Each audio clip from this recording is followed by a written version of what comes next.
Today we are installing a 3-inch catback exhaust, aftermarket exhaust with burnt tips onto a 2015 EcoBoost Mustang. The link to which one we're using is down in the comments. It's like a no-name brand. So we'll leave that link there for you to check it out. This is the way the new exhaust is going to be laid out. So starting in the front, it's going to, there's a little bend in it, it's going to go off that way. These are going to connect here. These go in the middle, and then the tips should be so that the hanger's towards the inside. We're going to start by taking the old exhaust off.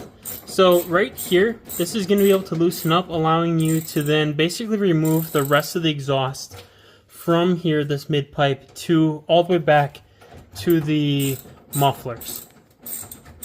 The only thing that's going to be holding it in place once we remove these is a series of exhaust hangers, which will then slip out.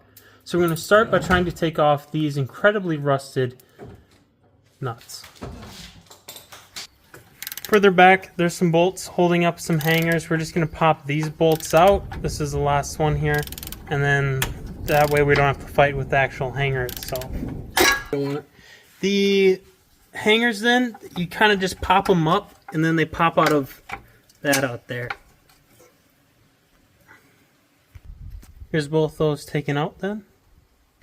So back to this. It took a lot of convincing with a hammer and a chisel to get this loose. Once this is widened up, and we have to bang on this a lot, then this is finally loose. We have those other frame mounts taken off, unbolted. There's just one more on each muffler, so once we have this loose, we're able to pop that apart. So here's it disconnected. You just have to pull these two parts apart, basically. So pull this, the down pipe or whatever, pull that towards the front of the car and pull your other piece towards the back of the car once that clamp is loosened, and they'll come apart. With it attached from there, you can just then pull the rest of your exhaust piece, whole exhaust forward, and it'll fall out of the hangers attached to the muffler. These were the muffler hangers. There's one on each side, and because they're like this, so like when you pull it out, once you pull it towards the front of the car, they just slide right out of here, and then the whole exhaust will come out as one. Here's the new pipe installed. Note the direction of the bend.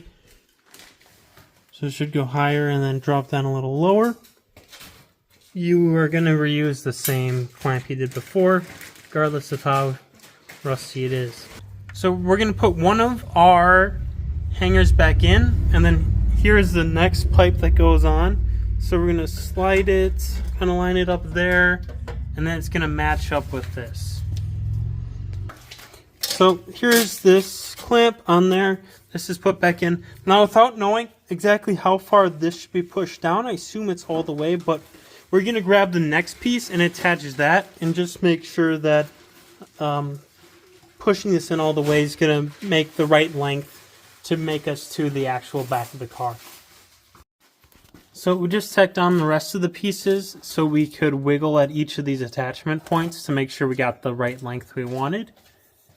And we're going to go ahead and do the same on the other side now. I got this first piece added on. Then we'll just have to throw on the muffler and then make sure the tips all point out to the same length on each side, and we should be all done. When you put the tips on, there's a little bit of wiggle room. They can slide in pretty far and slide out pretty far, which is nice because then you get to line them up to the right length on both sides. The last thing we're going to do is, since these wiggle a little bit, we're worried about them falling down and dragging while you drive. So we're just going to tie them up with some wire, and that should be all set then.